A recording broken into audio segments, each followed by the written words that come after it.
Bonjour tout le monde, je vous retrouve aujourd'hui pour une vidéo tuto carterie. J'ai sorti ma palette d'aquarelle Winsor & Newton et je vais faire une carte. Tout d'abord, j'ai tracé un cercle à l'aide d'un crayon de papier et d'un pochoir cercle. Je viens prendre un peu de pigment de couleur que je ne mélange pas du tout et je réalise des feuilles tout autour de mon cercle. Je rajoute très peu d'eau puisque mon pinceau c'est un petit gris, un Raphaël. Et franchement c'est mon pinceau préféré. Vous voyez qu'il contient beaucoup d'eau et que je vais très peu dans ma palette rechercher du pigment et de la couleur.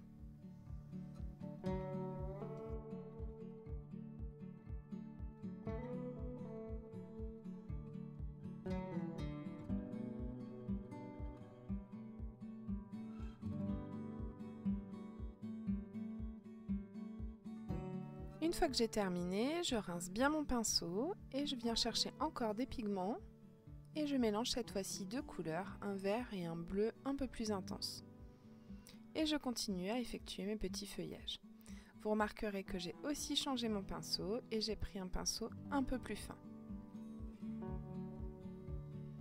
Je ne prétends vraiment pas maîtriser cette technique d'aquarelle, mais franchement, ça me détend énormément.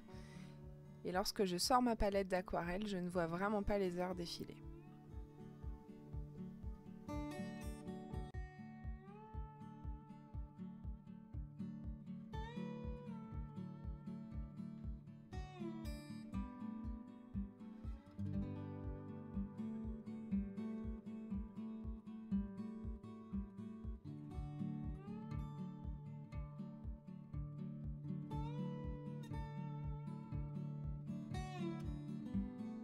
Une fois que mes feuillages sont terminés, je viens prendre encore une couleur différente, ici un orange bien intense que je mélange et que j'adoucis à l'aide d'un jaune Winsor. Je rajoute quelques petites baies, enfin pour moi ce sont des baies, et là encore je ne remets que très peu de pigment.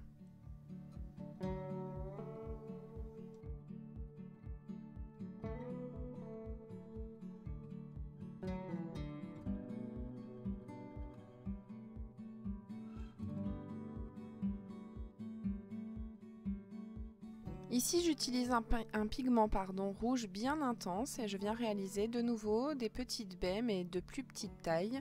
J'ai utilisé un pinceau de précision. Il s'agit d'un pinceau de précision en martre imitation sable et c'est un 2-0. Il est très bien pour tout ce qui est petits détails. Je dirais que je n'ai pas beaucoup de pinceaux d'aquarelle mais que ceux que j'ai, je les utilise vraiment pleinement. Mon préféré restant bien entendu le petit gris pur, un 3-0 dans la gamme Raphaël et c'est la gamme 803. Je maîtrise pas forcément cette technique, mais voilà, c'est quelque chose que j'adore faire. Et franchement, je vous le disais, je ne vois vraiment pas le temps passer quand je suis sur ma palette d'aquarelle et sur mon papier aquarelle. Je viens effectuer toujours à l'aide de mon pinceau de précision le tour de cette petite couronne. Donc vous voyez les traits qui sont vraiment très fins. Je reprends très peu de pigment, comme je vous le disais. J'ai fait vraiment quelque chose d'intense au niveau du vert et puis je viens rajouter les petites nervures de mes feuilles, mais que sur les feuilles grisées bleues que j'ai rajoutées, pas sur les grandes feuilles.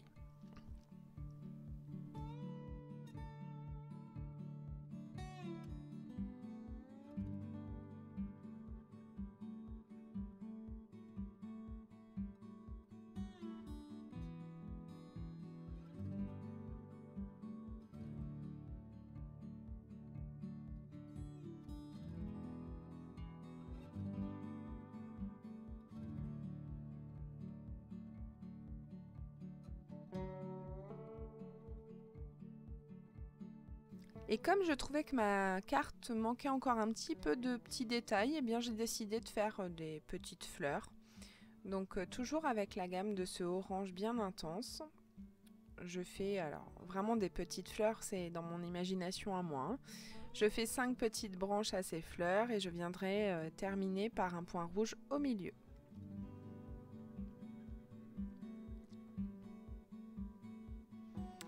Maintenant, je trouve que ça y est, c'est bon, tout est bien sec, tout est à mon goût. Je viens tracer 2 traits qui me serviront de repère pour pouvoir écrire mon sentiment à l'intérieur de ma carte. À l'aide toujours de mon pinceau de précision, je viens écrire le mot Hello dans des tonalités de vert, assez intenses, celles qui m'ont servi tout au long de ma carte.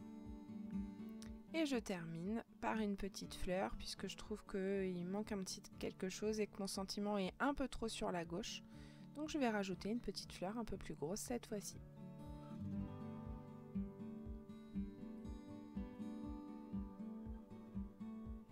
Je redimensionne ma carte au format 14 cm par 14 cm et je viens le mater sur un papier Florence. Il s'agit d'un papier orange.